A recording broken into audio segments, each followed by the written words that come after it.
Labaran Hausa daga ƙasar Jamhuriyar Nijar. Masu saurare barkanmu da warhaka, barkanmu da sake kasancewa da ku cikin rahotannin labaran Hausa da muke kawo muku daga ƙasar Jamhuriyar Nijar kan abubuwan da ke faruwa a ƙasar ƙarƙashin jagorancin wannan mulki mai adalci na sojojin CNSP ƙarƙashin shugaban ƙasa Janar Darme Abdurrahman Chani.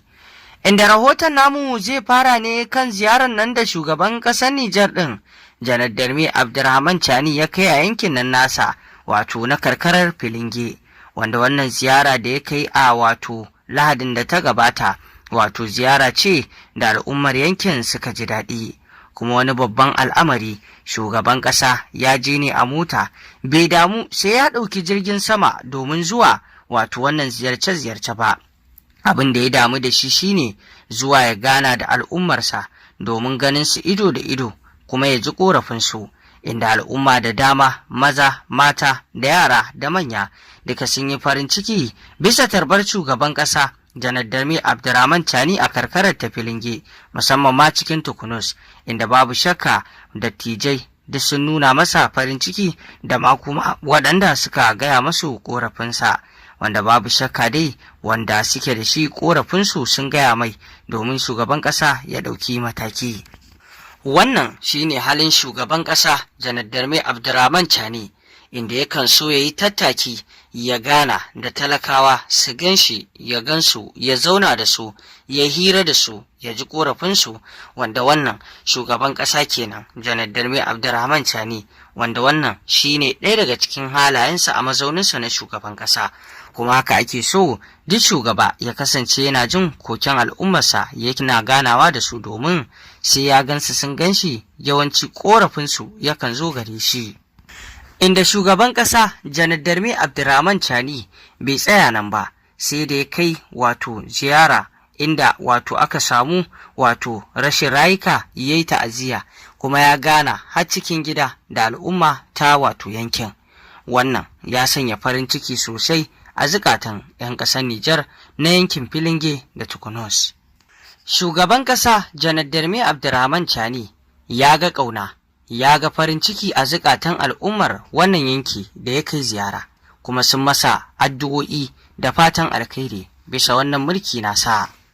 Inda daga cikin 'yan ƙasa lokacin da ya kai wannan ziyara sun bayyana farin cikinsu, wasunsu ma sun tattauna inda suke batun cewa su da shugaban ƙasa sun ba da rayuwarsu wato gare shi, kuma su da shi wato mutuka raba har illa masha Allahu. Dudai a nuna ƙauna da suke yi wa shugaban ƙasa Janar Darme Abdurrahman Chani ne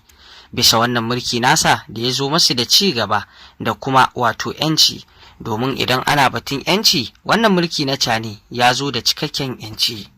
Burin ceto ƙasar Jamhuriyar Nijar da al'ummar cikinta, wannan shine babban ƙudurin da shugaban ƙasa Janar Darme Abdurrahman Chani da tawagar ke goyawa Chani baya. Shugaba ne da ya samu goyon baya ga 'yan ƙasa bisa yanda yake ƙoƙari domin ceto ƙasar, kuma duk 'yan ƙasa sun fuskanci wannan aniya ta shugaban ƙasa, shi ya sanya suke ba shi goyon baya 100%, 1000%.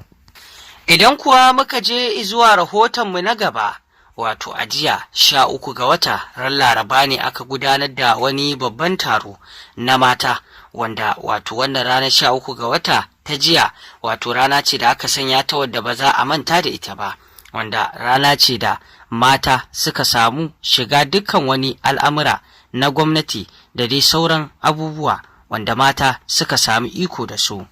wanda wannan taro ya gudana ne a ɗakin taro na Mahatma Gandhi, wanda Firaminista Ali Muhammad Lamin Zan wato ya halarci wannan taro, inda kuma ya yi jawabi a wajen wannan taro, inda ya yi masu murna bisa ranar da ta zagayo ta 13 ga watan, domin wato mata sun samu wato gagarumin sauyi a rayuwarsu a ranar 13 ga watan. Inda a jawabin da Firaminista Ali Muhammad Lamin Zan ɗin ya yi, ya kai gaisuwar shugaban ƙasa Janar Darme Abdurrahman Chani zuwa ga waɗannan mata, inda ya bayyana cewa wannan gwamnati ta CNSP gwamnati ce da bata manta da mata ba, gwamnati ce da ta sanya mata cikin wato ƙunshin tafiyarta, inda ya bayyana gwamnati ce mai kula da dukkan sha'anin mata, shi ya sanya ba aka ba wa mata dama na mukamai a cikin gwamnatin, saboda irin yadda gwamnatin ta CNSP take kula da al'amura na mata.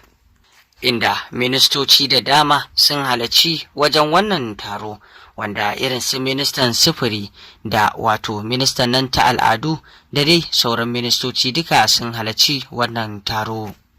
Haka zalika cikin rahoton dai albarkacin wannan rana ta 13 ga wata ta sallar mata, wato matan da ke aiki a fadar shugaban ƙasa sun yi wani gagarumin ƙoƙari na kai tallafinsu ga mata masu yoyon fitsari a wato asibiti, domin nuna wa matan suna tare da su. Wannan taimako na kuɗi ya kama wajen miliyan 1.5, wanda wato matan masu aiki a fadar shugaban ƙasar suka kai domin tallafawa mata masu yoyon fitsari, wanda kowa sani wannan cuta ce da take buƙatar wato a tallafawa ɗiya mata, wanda waɗannan ɗiya mata suka nuna kishi ga 'yan uwansu mata, kuma sun yi farin ciki sosai bisa taimakon da wato aka kawo musu a wannan asibiti. Sai kuma daga ɗaya rahoton wato za ku ji cewa hukumar nan mai HACP su ma sun kai wata muhimmiyar ziyara zuwa yankin Tukunus, inda suka kai tallafi ga ɗiya mata a wannan yanki, wanda matan wannan hukuma sun bayyana cewa sun zaɓi su gudanar da wato wannan biki ne a filin gyan, saboda nuna wa matan wato cewa na wannan karkara suna tare da su, musamman ma irin yadda matan karkaran ke da buƙatar wato tallafi da dai sauransu, shi ya sanya ba su gudanar da taron a birni ba, suka tafi karkara. Inda Madam Bukar Yagana ita ce wadda ta jagoranci gudanar da wannan taron a matsayin da take rike da shi cikin wannan hukuma, inda ta yi bayani sosai a wannan waje, inda ta nuna yadda mata na karkara suke ba da gudunmawa wajen ci gaban wannan ƙasa ta jamhuriyar Nijar bisa abubuwa na ayyuka da dama da suke aiwatarwa.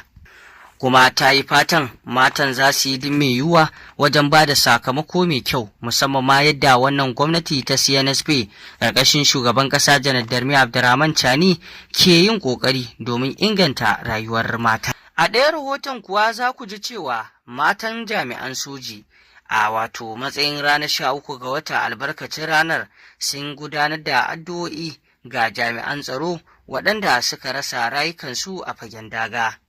inda kamar yadda wannan shugaba ta matan sojin ta bayyana cewa wannan rana ba wai rana ce da su za su fita su yi kaɗe-kaɗe su yi rawa su yi murna ba, a'a rana ce da ya kamata su yi amfani da ita domin tunawa da mazajensu waɗanda suke fagen daga da waɗanda aka kashe, inda suka yi amfani da damar suka je har kabarurruka na waɗannan jami'ai na soji wanda suka rasa rayukansu domin yi masu addu'o'i da nufin Allah Ubangiji ya kai ladan gare su. Wannan babban abu ne, kuma wato abu ne da suka shirya shi domin tunawa da wato mazajensu soji da suka mutu a fagen daga. Wannan rana dai sun yi amfani da ita ne domin gudanar da wannan addu'o'i da salloli da ma karatun alkur'ani.